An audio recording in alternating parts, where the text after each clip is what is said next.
Hello students, O2S academy में आपका बहुत बहुत स्वागत है।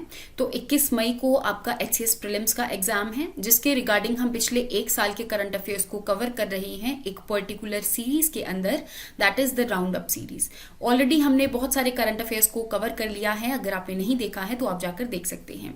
आज हम बात करेंगे इकोनॉमिक्स के पार्ट नंबर 2 के बारे में। तो बेसिकली इकोनॉमिक्स के रिगार्डिंग जितने भी करंट अफेयर्स हैं उसको कवर करेंगे।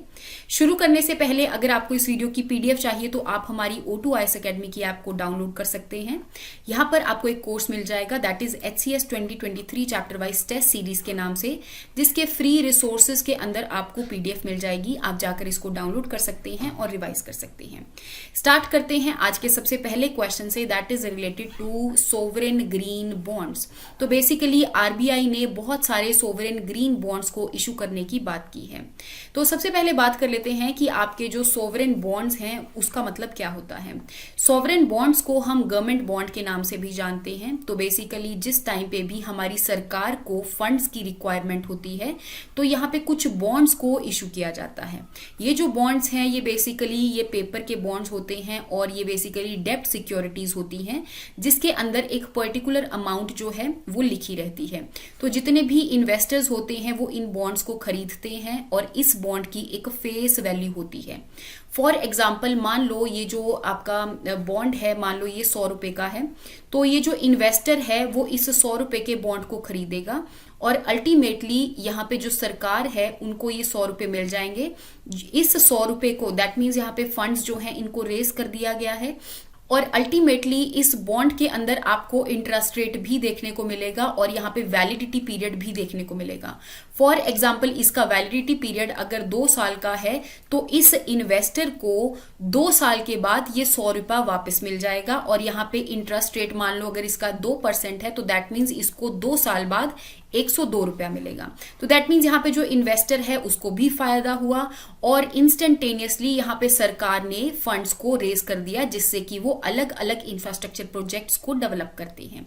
तो बेसिकली ये आपका पर्टिकुलर क्राइटेरिया रहता है बॉन्ड्स का, जो गवर्नमेंट बॉन्ड्स हैं आपके। फिर हम बात करते हैं, आपके ग्रीन बॉन्ड्स भी देखने को मिलते हैं, गोल्ड बॉन्ड्स भी देखने को मिलते हैं। तो जिस टाइम पे सोवरेन ग्रीन बॉन्ड्स को इशू किया जाता है तो इससे जितना भी फंड्स रेज होते हैं ये सारे के सारे फंड्स को ग्रीन प्रोजेक्ट्स के अंदर लगाया जाता है। ग्रीन प्रोजेक्ट्स का मतलब है यहाँ पे ऐसे इंफ्रास्ट्रक्चर या फिर ऐसी डेवलपमेंट की जाएगी जो कि इन्वायरमेंटली सस्टेनेबल डेवलपमेंट होगी। फॉर एग्जाम्पल, आपके सोलर पावर एनर्जी के अंदर आपके जो बॉन्ड्स हैं इनको बेसिकली लगाया जाएगा। यहाँ से जितने भी पैसे आएंगे सोलर पावर प्रोजेक्ट्स को डेवलप करने के लिए लगाया जाएगा। तो आपने ध्यान रखना है कि आपके जो सॉवरेन बॉन्ड्स हैं उनका बेसिक प्रिंसिपल क्या रहता है। नेक्स्ट क्वेश्चन के रिगार्डिंग बात कर लेते हैं, दैट इज रिलेटेड टू कि रिसेंटली सेबी ने नेशनल स्टॉक एक्सचेंज को अलाउ किया है कि वो अपने प्लेटफॉर्म पर सोशल स्टॉक एक्सचेंज को कर सकते हैं। बात कर लेते हैं कि ये सोशल स्टॉक एक्सचेंज होते क्या हैं। तो बेसिकली जैसा कि मैंने आपको बताया कि एक पूरी की पूरी स्टॉक मार्केट होती है जहां पर जो स्टॉक्स हैं वो इनलिस्टेड रहते हैं, शेयर्स जो हैं वो इनलिस्टेड रहते हैं जिनको कि खरीदा और बेचा जाता है। तो अल्टीमेटली ये ऐसे स्टॉक्स होंगे जो कि सोशल इश्यूज के रिगार्डिंग इशू किए जाते हैं। अब कौन कौन से सोशल इश्यूज हो सकते हैं जिनके रिगार्डिंग यहाँ पे फंड्स को रेज किया जा सकता है, दैट इज इरेडिकेट हंगर करने के लिए, poverty, malnutrition, promoting education, employability, equality, environment sustainability. तो इन सारे सोशल इश्यूज के लिए अगर स्टॉक्स को इशू किया जाए तो ऐसे स्टॉक्स को हम सोशल स्टॉक एक्सचेंज के नाम से जानते हैं और अल्टीमेटली ये जो स्टॉक्स हैं नेशनल स्टॉक एक्सचेंज के ऊपर इनलिस्ट किए जाएंगे। तो बेसिकली सेबी ने इन चीजों को अलाउ कर दिया है।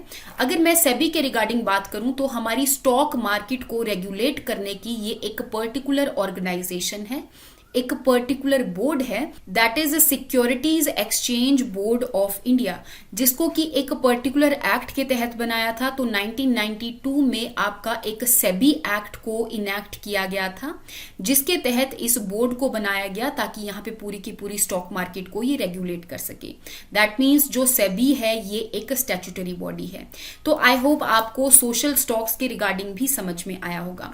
नेक्स्ट क्वेश्चन के रिगार्डिंग बात कर लेते हैं। तो रिसेंटली आपका जो बॉम्बे स्टॉक एक्सचेंज है उसके ऊपर इलेक्ट्रॉनिक गोल्ड रिसीट को भी एक्सचेंज किया जाएगा। अगेन जो बॉम्बे स्टॉक एक्सचेंज है ये आपका एक ऐसा प्लेटफॉर्म है जहां पर बहुत सारी जो कंपनीज हैं, बहुत सारी अच्छी अच्छी जो कंपनीज हैं वो इनलिस्टेड रहती हैं, उनके जो शेयर्स हैं वो इनलिस्टेड रहते हैं। तो इसी प्लेटफॉर्म पे आपका जो इलेक्ट्रॉनिक गोल्ड रिसीप्ट है उसको भी एक्सचेंज किया जाएगा स्टॉक मार्केट के अंदर। बात कर लेते हैं कि इलेक्ट्रॉनिक गोल्ड रिसीप्ट होता क्या है। तो बेसिकली अगर मैं बात करूं कि यहां पर एक पर्टिकुलर वॉल्ट्स जो हैं उनको क्रिएट किया जाता है। इस वॉल्ट्स के अंदर यहाँ पे फिजिकल गोल्ड को रखा जा सकता है। जिस टाइम पे फिजिकल गोल्ड को इस वॉल्ट के अंदर रखा जाएगा तो यहाँ पे एक पर्टिकुलर रिसीट जो है, आपकी इलेक्ट्रॉनिक रिसीट जो है, इसको इशू किया जाएगा। अब इस रिसीट को स्टॉक मार्केट के अंदर एक्सचेंज किया जा सकता है। दैट मीन्स इसकी भी ट्रेडिंग हो सकती है, इसको भी खरीदा और बेचा जा सकता है। तो इसी चीज को हम बोलेंगे इलेक्ट्रॉनिक गोल्ड रिसीट। और हमारी जो सरकार है उन्होंने सिल्वर के भी आपके जो इलेक्ट्रॉनिक ट्रेडेड रिसीट्स हैं उनको भी बनाने की बात की है। बेसिकली होता क्या है कि हमारी कंट्री जो है वो बहुत सारे गोल्ड को इंपोर्ट करती है, जिसकी वजह से हमारी कंट्री का जो बैलेंस ऑफ पेमेंट है वो बिगड़ जाता है और हम बहुत ज्यादा चीजें इंपोर्ट करते हैं, एक्सपोर्ट कम करते हैं। तो इस वजह से हमारी जो करेंसी है उसकी आपको डेप्रिसिएशन भी देखने को मिलती है। तो इसी चीज को अवॉइड करने के लिए यहाँ पे गोल्ड को ट्रेडिंग किया जा रहा है, इसकी जो रिसीट्स हैं उनको बनाया जा रहा है। नेक्स्ट क्वेश्चन के रिगार्डिंग बात कर लेते हैं। तो रिसेंटली सेबी ने ब्लू और येलो बॉन्ड्स को भी इंट्रोड्यूस करने की बात की है। तो बॉन्ड का बेसिक प्रिंसिपल मैंने आपको बता ही दिया कि इसकी एक फेस वैल्यू होती है। फॉर एग्जांपल 100 रुपए का ये बॉन्ड है, इसके ऊपर एक कूपन रेट भी होता है जिसको कि हम इंटरेस्ट रेट कहते हैं। फॉर एग्जांपल अगर 2% है और इसका एक वैलिडिटी पीरियड होता है, फॉर एग्जांपल 2 सालों के लिए इस बॉन्ड्स को इशू किया जाएगा। तो जो भी अथॉरिटी जो है इस बॉन्ड्स को इशू करती है, तो यहाँ पे जितने भी इन्वेस्टर्स हैं इन बॉन्ड्स को खरीदते हैं। 2 सालों के बाद ये जो फेस वैल्यू है दोबारा से इन्वेस्टर्स को दे दी जाती है। इसके साथ साथ इनका जो इंटरेस्ट रेट है वो भी इन्वेस्टर्स को दे दिया जाता है, जो कि इन्वेस्टर्स का यहाँ पर प्रॉफिट रहता है। और सरकार को यहाँ पे क्या बेनिफिट होगा, या फिर जो ऑर्गेनाइजेशन जिसने इस बॉन्ड को इशू किया है उनको क्या बेनिफिट होगा कि इंस्टेंटेनियसली उनके पास बहुत ज्यादा फंड्स जो हैं वो रेज हो जाएंगे और इन फंड्स को वो इंफ्रास्ट्रक्चर डेवलपमेंट के अंदर लगा सकते हैं। तो ऐसे ही सेबी ने आपके ग्रीन, आपके येलो और जो ब्लू बॉन्ड्स हैं उनको भी इशू करने की बात की है। अगर मैं बात करूं ब्लू बॉन्ड्स के बारे में, तो ब्लू बॉन्ड्स जो है वो वाटर मैनेजमेंट से रिलेटेड है। दैट मीन्स यहाँ पे अगर कोई भी हाइड्रो इलेक्ट्रिसिटी पावर प्लांट बनाना हो, दैट मीन्स वाटर की मैनेजमेंट के लिए, या फिर मेरीन सेक्टर में कोई भी इंफ्रास्ट्रक्चर को डेवलप करना हो, तो उसके रिगार्डिंग जो बॉन्ड्स को इशू किया जाएगा उनको हम ब्लू बॉन्ड्स के नाम से जानेंगे। वेयरएज अगर मैं येलो बॉन्ड्स के बारे में बात करूं तो सोलर एनर्जी की डेवलपमेंट के लिए, इसके रिगार्डिंग अगर आपके सोलर पावर प्लांट्स बनाने हैं तो उसकी डेवलपमेंट के रिगार्डिंग जितने भी बॉन्ड्स को इशू किया जाएगा उसको हम येलो बॉन्ड्स के नाम से जानेंगे। तो बेसिकली सेबी ने अपने जो रूल्स हैं उनके अंदर कुछ ना कुछ अमेंडमेंट की है ताकि यहाँ पे ग्रीन डेट सिक्योरिटीज को डिफाइन किया जा सके। इससे पहले सेबी की अमेंडमेंट रूल्स के अंदर जो ग्रीन डेट सिक्योरिटीज है उसको डिफाइन नहीं किया गया था। अभी ग्रीन डेट सिक्योरिटीज के अंदर इन्होंने ग्रीन बॉन्ड्स को, ब्लू बॉन्ड्स को, येलो बॉन्ड्स को डिफाइन कर दिया है, क्योंकि आगे आने वाले टाइम में जो एनर्जी है वो ज्यादातर रिन्यूएबल सेक्टर से आने वाली है। नेक्स्ट क्वेश्चन के रिगार्डिंग बात कर लेते हैं, that is related to municipal bond. तो हमारी कंट्री की ऐसी पहली कौन सी म्यूनिसिपल कॉर्पोरेशन है जिन्होंने म्यूनिसिपल बॉन्ड्स के द्वारा यहाँ पर फंड्स को रेज करने की बात की है? तो that is Indore municipal corporation. तो जैसा कि आप जानते हैं कि अलग अलग म्यूनिसिपल कॉर्पोरेशंस जो हैं उनको फंड्स की रिक्वायरमेंट होती है अपनी म्यूनिसिपैलिटी को डेवलप करने के लिए। तो इसके लिए उनको सेंट्रल और स्टेट की जो ग्रांट्स हैं उनके ऊपर डिपेंड करना पड़ता है। जितने भी आपके फंड्स हैं, जितने भी आपके फाइनेंसेस हैं, उन सब चीजों के लिए सेंटर और स्टेट के ऊपर डिपेंड करना पड़ता है। लेकिन यहाँ पे एक और तरीका नया आ गया है जिसको हम बोलेंगे कि ये म्यूनिसिपल बॉन्ड्स को भी इशू करते हैं। दैट मीन्स यहाँ पे जो म्यूनिसिपैलिटी है वो म्यूनिसिपल बॉन्ड्स को इशू कर देगी। जितने भी इन्वेस्टर्स हैं वो इन म्यूनिसिपल बॉन्ड्स को खरीद लेंगे, तो इंस्टेंटेनियसली म्यूनिसिपैलिटीज के पास फंड्स जो है वो रेस हो जाएंगे, जिसकी वजह से वो कोई ना कोई इंफ्रास्ट्रक्चर प्रोजेक्ट को डेवलप कर सकते हैं। और अल्टीमेटली अगर इन इन्वेस्टर्स को दोबारा से इंटरेस्ट पेमेंट करनी हो या फिर वैलिडिटी पूरी होने के बाद फेस वैल्यू देनी हो बॉन्ड्स की, तो ये सारी चीजें एक थर्ड पार्टी को दे दी जाती हैं, जिनको हम बोल देते हैं कि यहाँ पे एस्क्रो अकाउंट जो है इसको बना दिया गया है। एस्क्रो अकाउंट को बनाने के तहत यहाँ पे जितना भी फंड्स है एस्क्रो अकाउंट के पास, वो तब आता है जिस टाइम पे इस इंफ्रास्ट्रक्चर प्रोजेक्ट से जितनी भी प्रॉफिट होता है, जितनी भी कमाई होती है, वो सारी की सारी एस्क्रो अकाउंट में चले जाती है और वहां से ही जितने भी इन्वेस्टर्स हैं उनको दोबारा से रीपेमेंट की जाती है। नेक्स्ट क्वेश्चन के रिगार्डिंग बात कर लेते हैं, दैट इज रिलेटेड टू कि रिसेंटली आरबीआई ने ट्रेड्स प्लेटफॉर्म को और ज्यादा एक्सपैंड कर दिया है और इसके अंदर एक फोर्थ स्टेक होल्डर को ऐड कर दिया है, that is the insurance stakeholder, या फिर हम कह सकते हैं इंश्योरेंस फैसिलिटीज। तो बेसिकली अगर मैं ट्रेड्स प्लेटफॉर्म के रिगार्डिंग बात करूं, that is trade receivables discounting system, या फिर ट्रेड्स प्लेटफॉर्म के नाम से भी इसको जानते हैं। इसके ऊपर आपको टोटल 4 स्टेक होल्डर्स जो हैं देखने को मिलेंगे। सबसे पहला स्टेक होल्डर जो है that is MSME sellers. MSME sellers is micro small and medium enterprises sellers. जैसा कि आप जानते हैं कि जितनी भी आपके छोटे छोटे स्टार्टअप्स होते हैं वो अपने प्रोडक्ट्स को बेचते हैं, तो यहाँ पे इन प्रोडक्ट्स को बेचने के लिए जो एमएसएमई है एक इनवॉइस को जनरेट कर देते हैं। तो उसका नेक्स्ट जो स्टेक होल्डर है वो आपका रहता है बायर। तो बायर के पास ये इनवॉइस जाता है और अल्टीमेटली ये जो बायर है एक पर्टिकुलर, तो बायर जो है वो इस इनवॉइस के लिए एक पर्टिकुलर प्राइस को प्रपोज करता है और अल्टीमेटली ये प्राइस को जब प्रपोज कर देता है तो इसको फाइनेंसर्स के द्वारा फाइनेंस किया जाता है, जिसके तहत यहाँ पे इन तीनों के तीनों स्टेक होल्डर्स को प्रॉफिट मिलता है। इसके अलावा एक और स्टेक होल्डर को ऐड कर दिया गया है, that is the insurance provider. तो बेसिकली जितने भी आपके इनवॉइसेस जनरेट किए जाएंगे उनको इंश्योरेंस भी प्रोवाइड की जाएगी, तो यहाँ से जो इंश्योरेंस कंपनीज हैं उनको भी बेनिफिट होगा और अल्टीमेटली जो आपके सेलर्स एंड बायर्स हैं उनके भी प्रोडक्ट्स की इंश्योरेंस हो जाएगी। तो इसके तहत जो आपका ट्रेड्स प्लेटफॉर्म है उसको एक्सपैंड किया गया है, आपने इसके बारे में याद रखना है। अगर मैं बात करूं कि आपका ट्रेड्स प्लेटफॉर्म किसके द्वारा रेगुलेट किया जाएगा, तो आरबीआई के द्वारा रेगुलेट किया जाएगा।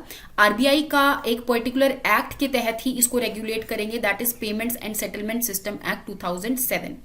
तो दैट मीन्स यहाँ पे जितनी भी सेलर्स, बायर्स और फाइनेंसर और इंश्योरेंस की एक दूसरे को ये पेमेंट करेंगे, उन सारी की सारी पेमेंट्स को एक पर्टिकुलर एक्ट के तहत ही रेगुलेट किया जाएगा। नेक्स्ट क्वेश्चन के रिगार्डिंग बात कर लेते हैं, दैट इज रिलेटेड टू बीमा सुगम पोर्टल। तो रिसेंटली हमारी जो कंपनी है, दैट इज हमारी जो ऑर्गेनाइजेशन है, that is insurance regulatory and development authority of India, इन्होंने 3 पोर्टल्स को लॉन्च किया है। 3 ऐसी नई नई स्कीम्स को लॉन्च किया है। सबसे पहली जो आपका पोर्टल है दैट इज द बीमा सुगम पोर्टल। तो बेसिकली बीमा के बारे में आप जानते ही हैं, दैट इज इंश्योरेंस। तो इन्होंने एक पोर्टल को लॉन्च किया है जो कि इंश्योरेंस बेस्ड पोर्टल है। इंश्योरेंस बाय करने के लिए, सेल करने के लिए, इंश्योरेंस की जितनी भी आपकी पॉलिसीज हैं वो चेक करने के लिए सिंगल पोर्टल को बना दिया गया है। तो यहाँ पे जितने भी बायर्स हैं, सेलर्स हैं, एजेंट्स हैं, इंटरमीडियरीज हैं, ये सारे के सारे इस पोर्टल के ऊपर जाकर इंश्योरेंस की फैसिलिटीज को चेक कर सकते हैं और एप्लीकेशन कहाँ तक प्रोसीड हुई है इन सारी चीजों को चेक कर सकते हैं। तो बेसिकली ये एक इलेक्ट्रॉनिक प्लेटफॉर्म है इंश्योरेंस को बेचने के लिए। तो जैसा कि आप जानते हैं कि हमारी जो कंट्री है धीरे धीरे उनके अंदर जो इंश्योरेंस फैसिलिटीज है वो इंक्रीज होती जा रही हैं। तो इसी का ही और ज्यादा वाइडर एरिया करने के लिए जो IRDAI है वो अलग अलग इनिशिएटिव्स को ले रहे हैं। फिर अगर मैं इस ऑर्गेनाइजेशन के रिगार्डिंग बात करूं तो इसको एक पर्टिकुलर एक्ट के तहत बनाया गया था 1999 के अंदर, that is the insurance regulatory and development authority of India act 1999। That means ये जो ऑर्गेनाइजेशन है ये एक स्टैट्यूटरी बॉडी है। तो ये हमारी मिनिस्ट्री ऑफ फाइनेंस के अंदर लाई करती है और हमारी कंट्री में जितने भी इंश्योरेंस सेक्टर है उसको रेगुलेट करने के लिए, इंश्योरेंस कंपनीज को रेगुलेट करने के लिए और इंश्योरेंस कंपनीज को लाइसेंस प्रोवाइड करने के लिए ये जो अथॉरिटी है ये रिस्पॉन्सिबल रहती है। अगेन अगर मैं बात करूं IRDAI का जो सेकंड इनिशिएटिव है दैट इज बीमा वाहक्स। तो बेसिकली जितने भी ग्राम पंचायत हैं उनको इतनी ज्यादा इंश्योरेंस की नॉलेज नहीं रहती, तो यहाँ पे एक ऐसी टीम को तैयार किया जाएगा जो कि यहाँ पे इंश्योरेंस के रिगार्डिंग अवेयरनेस क्रिएट कर सके। और ये जो टीम है ये women centric insurance distribution channel रहेगा। दैट मीन्स यहाँ पे इस टीम के अंदर आपको ज्यादातर वुमेन्स देखने को मिलेंगी और वुमेन इसलिए देखने को मिलेगी क्योंकि ग्राम पंचायत के अंदर जो वुमेन है वो विलेजेस के अंदर ट्रस्ट बिल्ट अप करने के लिए बहुत ज्यादा रिस्पॉन्सिबल रहती हैं और अल्टीमेटली ये जो बीमा वाहक हैं वो इसके तहत यहाँ पे अवेयरनेस क्रिएट करेंगे और यहाँ पे जितने भी इंश्योरेंस प्रोडक्ट्स हैं उनको सेल भी कर सकते हैं। तो दैट मीन्स आपका एक जो कोट है that is insurance for all को इंश्योर करने के लिए ही IRDAI ने बीमा वाहक को लॉन्च किया है। इसके अलावा IRDAI ने एक और इनिशिएटिव को लॉन्च किया है दैट इज द बीमा विस्तार। बीमा विस्तार के रिगार्डिंग बात करूं, अगेन इंश्योरेंस प्रोवाइड की गई है, लेकिन अब ये जो इंश्योरेंस है ये सोशल सेफ्टी नेट प्रोडक्ट है। दैट मीन्स ये कुछ ऐसे नेचुरल डिजास्टर्स के लिए प्रोवाइड की जाएगी, फॉर एग्जाम्पल फ्लड्स हो गया, अर्थक्वेक्स हो गया। तो ज्यादातर आप देखेंगे कि जितनी भी रूरल पॉपुलेशन है उनको इस नेचुरल डिजास्टर से जूझना पड़ता है, तो उन सारी अनटैप्ड ज्योग्राफी को भी इंश्योरेंस प्रोवाइड करने के लिए IRDAI ने बीमा विस्तार को लॉन्च किया है।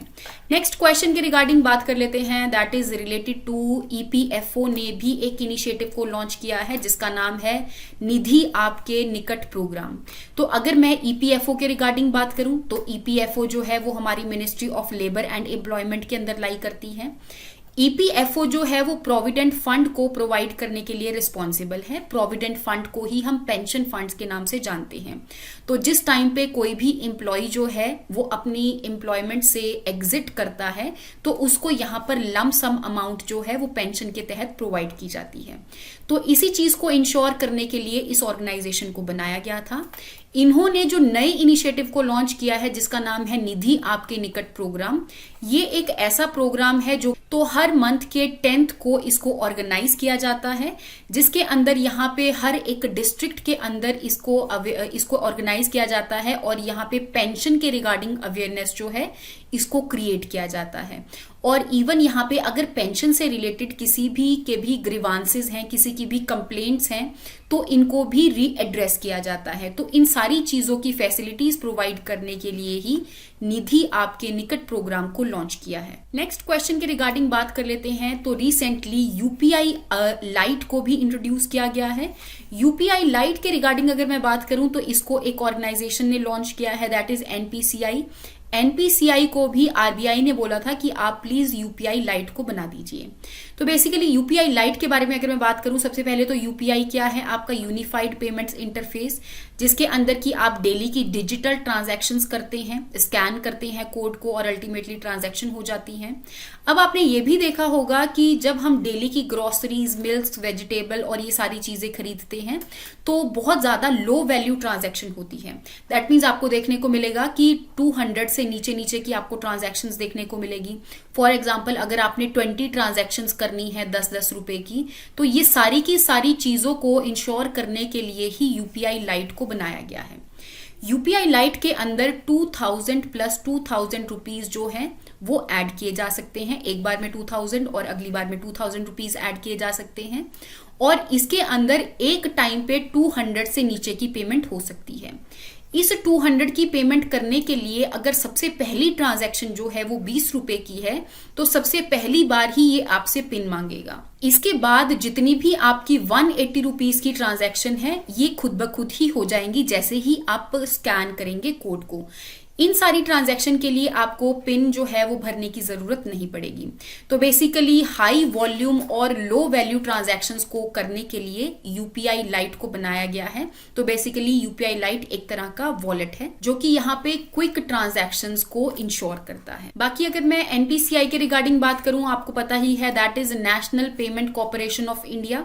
इसको 2008 में बनाया गया था और यहाँ पे इसको बनाने वाली जो ऑर्गेनाइजेशन है दैट इज RBI के साथ मिलकर इंडियन बैंक्स एसोसिएशन ने NPCI को बनाया था और अल्टीमेटली NPCI ने ही UPI को लॉन्च किया है, that is unified payment interface को लॉन्च किया है ताकि हमारी कंट्री को डिजिटल ट्रांजैक्शन की लिस्ट के अंदर ऐड किया जा सके और सारी की सारी जो ट्रांजैक्शंस हैं वो डिजिटली की जा सके। नेक्स्ट क्वेश्चन के रिगार्डिंग बात कर लेते हैं that is related to again UPI जो है इसको पे नाउ के साथ इंटीग्रेट किया गया है।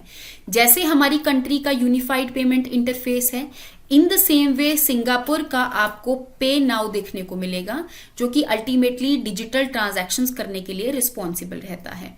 जब इन दोनों को इंटीग्रेट कर दिया गया तो उस टाइम पे जितना भी हमारा इंडियन डायस्पोरा है, दैट मीन्स जितने भी लोग सिंगापुर में रहते हैं, अगर उन्होंने कोई ना कोई पेमेंट करनी है अपने लोगों को जो कि इंडिया में रहते हैं, या फिर इंडिया में रहने वाले लोग जो हैं उन्होंने सिंगापुर में अपने लोगों को पेमेंट करनी है, तो यहाँ पर यूपीआई प्लस पे नाउ से ये इस पेमेंट को कर सकते हैं। इस यूपीआई को पे नाउ से इसलिए इंटीग्रेट किया गया है क्योंकि आरबीआई की जो रेमिटेंस सर्वे रिपोर्ट है उसके तहत ये देखा गया कि 5.7% रेमिटेंसेस जो हैं वो सिंगापुर से आते हैं। दैट मीन्स इन रेमिटेंसेस को और ज्यादा इजी करने के लिए, इन ट्रांजैक्शंस को और ज्यादा आसान बनाने के लिए इस इंटीग्रेटेड ऐप को प्रोवाइड कर दिया गया है ताकि यहाँ पे बहुत जल्दी से जल्दी ये ट्रांजैक्शन जो हैं ये हो जाए। इसके अलावा अगर आप देखेंगे और भी बहुत सारी कंट्रीज हैं जहां पे यूपीआई जो है वो बेसिकली यूपीआई को यूज किया जाता है, जैसे कि भूटान हो गया, देन इज नेपाल हो गया, ओमान हो गया, यूएई हो गया। तो इन कंट्रीज में भी एनपीसीआई ने यूपीआई को लॉन्च कर दिया है ताकि यहाँ पे ट्रांजैक्शन जो है वो इजी तरीके से हो सके। नेक्स्ट क्वेश्चन के रिगार्डिंग बात कर लेते हैं, दैट इज रिलेटेड टू कौन सी ऐसी फर्स्ट फिनटेक ऐप है जिसने रुपे क्रेडिट कार्ड को यूपीआई के साथ इंटीग्रेट किया है। बात कर लेते हैं कि ये फिनटेक कंपनी जो है दैट इज मोबीविक। तो बेसिकली जो आपने मोबीविक बहुत ज्यादा यूज किया होगा, इस प्लेटफॉर्म के अंदर इवन जो यूपीआईज हैं वो तो हर एक प्लेटफॉर्म के अंदर यूज ही हो रही हैं, लेकिन मोबीविक ने क्या किया, इस यूपीआई को credit card, RuPay credit card के साथ लिंक कर दिया। दैट मीन्स अगर आप कोई भी क्यूआर कोड को स्कैन करते हैं तो उस टाइम पे आपके अकाउंट से जो अमाउंट है वो डेबिट हो जाती है। लेकिन ऐसा भी हो सकता है कि आपके अकाउंट में अमाउंट ना हो और अल्टीमेटली आप क्रेडिट कार्ड को बहुत ज्यादा यूज करते हो। तो जिस टाइम पे यूपीआई को क्रेडिट कार्ड से इंटीग्रेट कर दिया जाएगा तो ये जो अमाउंट है वो क्रेडिट कार्ड से डेबिट हो जाएगी और फिर उसके बाद आप अपने क्रेडिट कार्ड की बिलिंग जो है वो एंड ऑफ द मंथ के टाइम पे कर सकते हैं। तो बेसिकली कैशलेस इकोनॉमी बनाने के लिए ये सारे के सारे स्टेप्स जो हैं अलग अलग प्लेटफॉर्म्स जो हैं वो ले रहे हैं। नेक्स्ट क्वेश्चन के रिगार्डिंग बात कर लेते हैं, that is related to national bank for financing infrastructure and development, that is NAFED bank. तो अगर मैं इस बैंक के तहत बात करूं, ये बात कर रहे हैं कि ये सबसे पहली बार अपने बॉन्ड्स को इशू करेंगे। इस बैंक के रिगार्डिंग अगर मैं बात करूं 2021 के बजट के तहत ही इसको अनाउंस किया गया था कि ऐसा भी कोई बैंक बनाया जाएगा, तो हमारी सरकार ने इसको अनाउंस किया था और अल्टीमेटली 2021 के अंदर ही एक एक्ट को इनैक्ट किया गया, that is in NAFED act, जो कि अल्टीमेटली इस ऑर्गेनाइजेशन को, इस बैंक को बनाया गया और ये जो आपका बैंक है ये एक कॉर्पोरेट स्टैट्यूटरी बॉडी है, दैट मीन्स इसको एक एक्ट के तहत बनाया गया है। फिर इस बैंक को रेगुलेट करने के लिए आरबीआई रिस्पॉन्सिबल है आरबीआई एक्ट के तहत। इसके अलावा आरबीआई और भी ऐसे बहुत सारे बैंक्स को रेगुलेट करता है जो कि आपके ऑल इंडिया फाइनेंशियल इंस्टीट्यूशन के अंदर आते हैं, जैसे कि एक आपका एक्जिम हो गया, एक आपका सिडबी हो गया, एक आपका नाबार्ड हो गया। इसी सेम लाइंस पे आपका जो नैफेड है इसको बनाया गया है। इस नैफेड के आपको दो फंक्शंस देखने को मिलेंगे, एक है फाइनेंशियल फंक्शन और दूसरा है डेवलपमेंट फंक्शन। तो जैसा कि आप जानते हैं किसी भी इंफ्रास्ट्रक्चर को डेवलप करने के लिए फाइनेंसेस की जरूरत होती है, तो इन फाइनेंसेस को इस बैंक से लिया जा सकता है और अल्टीमेटली किसी भी इंफ्रास्ट्रक्चर को डेवलप किया जा सकता है। इसके अलावा नैफेड का काम है डेवलपमेंट करने का, तो दैट मीन्स इंफ्रास्ट्रक्चर डेवलप करने के लिए जो पूरी की पूरी बॉन्ड मार्केट है, अगर इसको डेवलप करना हो तो ये डेवलपमेंट काम भी आपका नैफेड के अंदर लाई करेगा। तो जैसे कि रिसेंटली आपने देखा ही होगा कि ये सबसे पहली बार अपने बॉन्ड्स इशू करने की बात कर रहे हैं, तो अल्टीमेटली ये अपनी बॉन्ड मार्केट को डेवलप करने की बात कर रहे हैं। तो आपने नैफेड के बारे में याद रखना है, ये एक इंपॉर्टेंट बैंक है। नेक्स्ट क्वेश्चन के रिगार्डिंग बात कर लेते हैं, तो वोडाफोन आइडिया का जो लार्जेस्ट शेयर होल्डर है वो हमारी सरकार बन चुकी है, that is government of India. तो आपने याद रखना है कि वोडा आईफोन जो है उसके यहाँ पे आपको 3 शेयर होल्डर्स देखने को मिलेंगे। एक तो वोडाफोन खुद है, then is Aditya Birla group जिसके पास की 17% शेयर है और हमारी सरकार के पास सबसे ज्यादा परसेंट शेयर आपको देखने को मिलेंगे। नेक्स्ट क्वेश्चन के रिगार्डिंग बात कर लेते हैं, दैट इज रिलेटेड टू कि हमारी गुजरात की वेदांता लिमिटेड जो है इसने ताइवान की फॉक्सकॉन कंपनी के साथ मिलकर यहाँ पे एक सेमीकंडक्टर की जो फैब्रिकेशन यूनिट है इसको डेवलप करने की बात की है। यहाँ पे एक और इंपॉर्टेंट चीज हो जाती है, दैट इज ये जो आपकी सेमीकंडक्टर की फैब्रिकेशन यूनिट है ये एक पर्टिकुलर इन्वेस्टमेंट रीजन के अंदर बनाई जाएगी, that is the Dholera special investment region.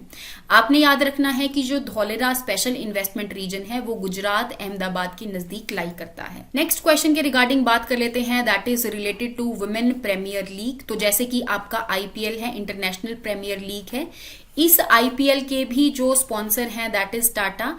Again जो वुमेन प्रीमियर लीग है इसके भी जो स्पॉन्सरशिप है वो टाटा ग्रुप को मिल गई है अगले आने वाले 5 सीजन्स के लिए। तो सबसे पहली बार जो वुमेन प्रीमियर लीग है इस साल के मार्च 2023 के अंदर खेला गया था, जिसको कि मुंबई इंडियंस ने जीता है। और अल्टीमेटली इस साल के जो वुमेन प्रीमियर लीग है इसमें टोटल 5 टीमों ने पार्टिसिपेट किया था, जिसमें से मुंबई इंडियंस जो है ये जीत गई है। तो आपने याद रखना है अगले आने वाले 5 सालों के लिए WPL की जो स्पॉन्सरशिप है ये टाटा को मिली है। नेक्स्ट क्वेश्चन के रिगार्डिंग बात कर लेते हैं, दैट इज रिलेटेड टू ऐसी कौन सी कंपनी है जो कि सबसे पहली बार multi modal logistic parks Chennai Tamil Nadu के अंदर बनाएगी।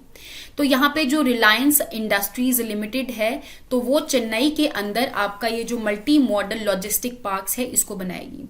तो लॉजिस्टिक पार्क्स के रिगार्डिंग अगर मैं बात करूं तो जैसा कि आप जानते हैं कि जितने भी फ्रीट्स हैं, जितना भी सामान है उसको एक जगह से दूसरी जगह ले जाना पड़ता है, और अल्टीमेटली अगर रोड्स जो हैं वो अच्छे से डेवलप ना हो तो यहाँ पे लॉजिस्टिक्स के बहुत ज्यादा कॉस्ट आ जाती है। तो इसी के तहत यहाँ पे बहुत सारे लॉजिस्टिक पार्क्स को बनाया जाएगा ताकि यहाँ पे अलग अलग फैसिलिटीज को प्रोवाइड किया जा सके। फॉर एग्जाम्पल वेयर हाउसेस को प्रोवाइड किया जा सके, स्टोरेज फैसिलिटीज को प्रोवाइड किया जा सके, ट्रांसपोर्ट एक्सेस की जो फैसिलिटीज हैं उनको प्रोवाइड किया जा सके, ताकि यहाँ पर हमारी कंट्री के अंदर जो ईज ऑफ डूइंग बिजनेस है वो और भी ज्यादा इजी हो जाए। तो ये जो आपके मल्टी मॉडल लॉजिस्टिक पार्क्स हैं ये यहाँ पर एक पर्टिकुलर प्रोजेक्ट्स के अंदर ही बनाए जा रहे हैं। तो हमारी सरकार ने बोला है कि हम आगे आने वाले टाइम में 35 ऐसे मल्टी मॉडल लॉजिस्टिक पार्क्स जो हैं इनको बनाएंगे, ताकि हमारी कंट्री के अंदर जो लॉजिस्टिक्स है उसकी जो कॉस्ट है वो हमारी कंट्री की जीडीपी के 10% से बिलो हो जाए। और यही चीज हमारी नेशनल लॉजिस्टिक पॉलिसी के अंदर भी इंक्लूडेड है। इवन जिस टाइम पे बजट के टाइम पे पीएम गति शक्ति स्कीम को लॉन्च किया गया था ताकि यहाँ पे हमारी कंट्री के अंदर जितना भी इंफ्रास्ट्रक्चर है उसको डेवलप किया जा सके, लॉजिस्टिक्स का ईज हो सके, ताकि बाहर से जो कंपनीज हैं वो हमारी कंट्री में आ सके और उनके लिए बिजनेस करना और भी ज्यादा ईजी हो जाए। तो इन्हीं चीजों को इंश्योर करने के लिए ये जो मल्टी मॉडल लॉजिस्टिक पार्क्स हैं इसको बनाया जा रहा है। इवन हमारा एक और प्रोजेक्ट है दैट इज भारतमाला प्रोजेक्ट, जो कि हमारी ministry of roadways transport and highways के अंडर लाई करता है, जिसके तहत यहाँ पे जितनी भी मेन सिटीज हैं उनको कनेक्ट करने की बात करी जा रही है, और उन सिटीज के बीच में जितनी भी रोड्स हैं उनको अच्छे से बनाने की बात की जा रही है, हाईवेज को बनाने की बात की जा रही है, ताकि यहाँ पे लॉजिस्टिक्स की जो कॉस्ट है वो अल्टीमेटली रिड्यूस हो जाए। तो आई होप आपको यहाँ तक इकोनॉमिक्स का हर एक क्वेश्चन जो है इसके बारे में समझ में आया होगा। नेक्स्ट क्लास के अंदर हम बचे हुए इकोनॉमिक्स के जो करंट अफेयर हैं उनको कवर करेंगे। Thank you so much and have a nice day.